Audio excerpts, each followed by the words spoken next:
नमस्ते दोस्तों, आज मैं आपको अनुपात के सवाल सिखाऊंगा तो इस वीडियो को पूरा देखना। सभी लेटेस्ट क्वेश्चन है तो चलिए स्टार्ट करते हैं। पहला सवाल, दो संख्याएं 7:11 के अनुपात में हैं। इनमें से प्रत्येक में 7 जोड़ने पर इनका अनुपात 2:3 हो जाता है। इनमें से छोटी संख्या कौन सी है? देखिएगा, आपके पास दो संख्या हैं जिनका अनुपात 7:11 है। दो संख्या है तो आप पहली संख्या लीजिए और दूसरी संख्या लीजिए। इनका अनुपात है 7:11। यही तो है। अगर आप इसको 7x ले लें और इसको 11x ले लें तो क्या इसके मान में कोई परिवर्तन आएगा? नहीं आएगा। ठीक है, तो चलिए 7x बटे में आ जाइए 11x।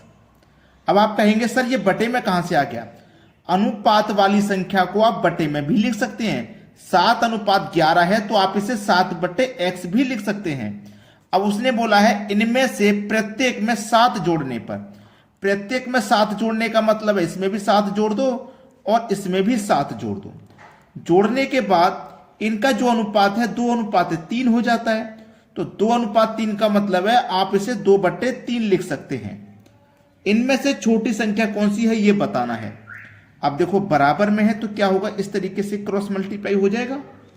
तो 3 सत्ते 21 x, ठीक है, प्लस 3 सत्ते 21 बराबर 11 दूनी 22 x प्लस 7 दूनी 14।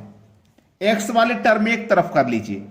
21x इधर जाएगा तो माइनस का हो जाएगा, तो 22x में से 21x घट जाएगा तो केवल 1x बचेगा। ठीक है, प्लस का 14 इधर जाएगा तो माइनस का 14। 21 में से 14 को माइनस कर दो, 7 बचेगा। x का मान आ गया 7। x का मान जब पता लग गया, उसने पूछा कौन सी है छोटी संख्या। तो जो अनुपात में छोटा होगा वही संख्या छोटी होगी। अनुपात में छोटा है 7। x का मान 7 है तो 7 का गुना 7 से कर दो, 7 सत्ते 49 और 49 दिया गया है बी ऑप्शन में। यह सवाल का बिल्कुल सही जवाब हो जाएगा। अगला सवाल, दो संख्याएं 1:3 के अनुपात में हैं। यदि इनका योगफल 240 हो तो इनका अंतर कितना है? पहली संख्या दूसरी संख्या 1:3 के अनुपात में है और इनके पास योग है 240 का। जब योग है तो आप अनुपात का भी योग करेंगे तो 3 और 1 4।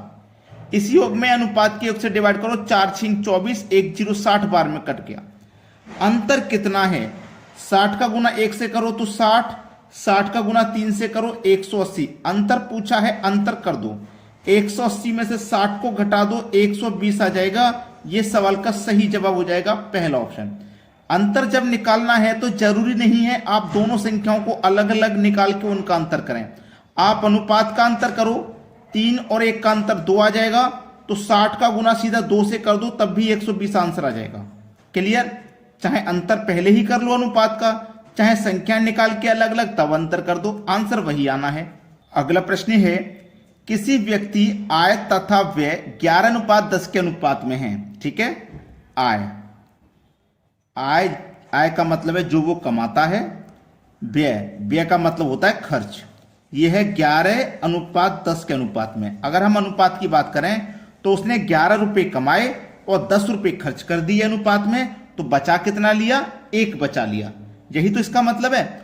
अब उसने बोला है कि वह प्रति वर्ष 9,000 की बचत करता है। कितने की बचत कर रहा है वो? 9,000 की। प्रति वर्ष का मतलब है 1 वर्ष में, और 1 वर्ष का मतलब है 12 महीने में, है ना। वो 12 महीने में बचत कर रहा है 9,000। कितने में? 12 में। तो 1 महीने का निकालना है तो 12 से डिवाइड कर देंगे।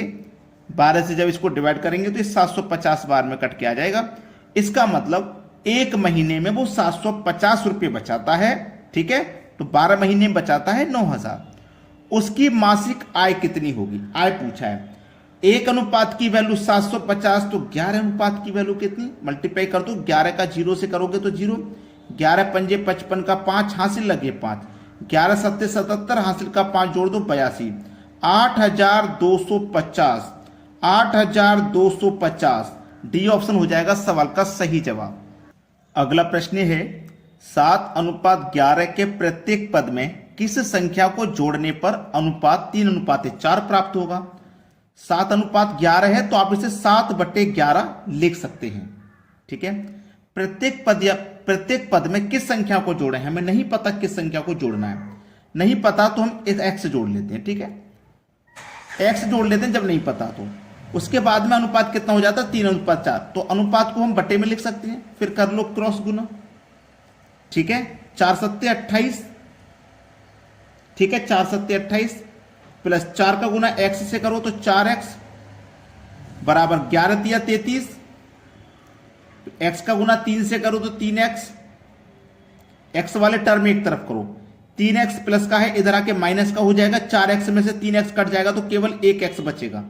28 को इधर ले जाओ, 33 में से माइनस हो जाएगा, 5 बचेगा। x का मान कितना आ गया भैया, x का मान आ गया 5। तो किस संख्या को जोड़ना था, यही हमें निकालना था, हमें 5 संख्या जोड़नी है, x का मान हमें 5 जोड़ना है। डी ऑप्शन है सवाल का सही जवाब। अगला प्रश्न, दो संख्याएं 3:4 के अनुपात में हैं तथा एलसीएम 84 है, तो इनमें से बड़ी संख्या क्या होगी। पहली संख्या, दूसरी संख्या, ये 3:4 के अनुपात में है और एलसीएम दिया गया है 84। आप अच्छे से जानते हैं कि जब हमारे पास योग दिया जाता है तो हम अनुपात का योग करते हैं, अंतर होता है तो अनुपात का अंतर करते हैं, गुणनफल होता है तो अनुपात का भी गुणनफल करते हैं। लेकिन जब एलसीएम है तो अनुपात का भी एलसीएम करो। 84 एलसीएम है, अनुपात का भी एलसीएम लो, 4 और 3 का एलसीएम 12 आ जाएगा। तो इस एलसीएम में अनुपात के एलसीएम से डिवाइड कर दो, 12 7 84, 7 बार में कट गया। बड़ी संख्या क्या है, जो अनुपात में बड़ा होगा संख्या वही बड़ी होगी। अनुपात में बड़ा 4 है, 4 7 28, तो बड़ी संख्या क्या हो जाएगी 28। सी ऑप्शन सवाल का बिल्कुल सही जवाब हो गया। अगला प्रश्न है, ए बी तथा सी में 1050 को इस प्रकार विभक्त किया गया है कि ए का भाग बी तथा सी के संयुक्त भाग का 2/5 है। ए का मतलब मल्टीप्लाई, बी तथा सी के संयुक्त भाग का 2/5 है। कितना है 2/5। तो इसका मतलब क्या है, ऊपर वाली वैल्यू होती है पहली वाली संख्या की, नीचे वाली वैल्यू होती है दूसरी संख्या की। ठीक है, इतना समझ में आ गया। अब हमसे एक बात उसने कही थी, ए बी तथा सी में 1050 को विभाजित करना है। ठीक है, ए बी सी में 3 व्यक्तियों में विभाजित करना है 1050 को। ए बी सी तीनों का अगर मैं योग करूं तो 7 आ जाएगा, 5 और 2 7 आ जाएगा कि नहीं आ जाएगा, अच्छे से पता है, 5 और 2 7 आ जाएगा। तो आप इसे 7x मान लीजिए और ये बांटना है 3 भागों में। ए बी सी में टोटल योग है इन 7 का 1050। ठीक है, 7 से कटाओ, 7 1 कम 7, 3 बच्चे का 35, 7 5 35, 1 0। x की वैल्यू कितनी आ गई 150। x की वैल्यू 150 है, x की वैल्यू 150 है, तो 2 का गुना 150 से कर दो, 5 का गुना 150 से कर दो। ठीक है, 150 का गुना 2 से करो तो 300 आ जाएगा, 150 का गुना 5 से करो 750 आ जाएगा। आपसे जो पूछा गया है वो बता दीजिए। ए को मिलेंगे, ए का कितना था 2 था, 2 का गुना हमने 150 से किया 300 आया, तो ए को मिलेगा 300। ए के हिस्से में कितना आ रहा है 300 आ रहा है, जबकि बी और सी दोनों के हिस्से में कितना आ रहा है 750 आ रहा है। ए का पूछा है 300, बिल्कुल सही जवाब है। दोस्तों, अगर आपने वीडियो पूरा देख लिया और वीडियो को अभी तक लाइक नहीं किया तो सभी से मेरी रिक्वेस्ट है वीडियो को लाइक करें, और दोस्तों में जितने भी आपके दोस्त हैं जो एग्जाम की तैयारी कर रहे हैं वीडियो को उन सभी में शेयर करते हैं। ठीक है दोस्तों, धन्यवाद।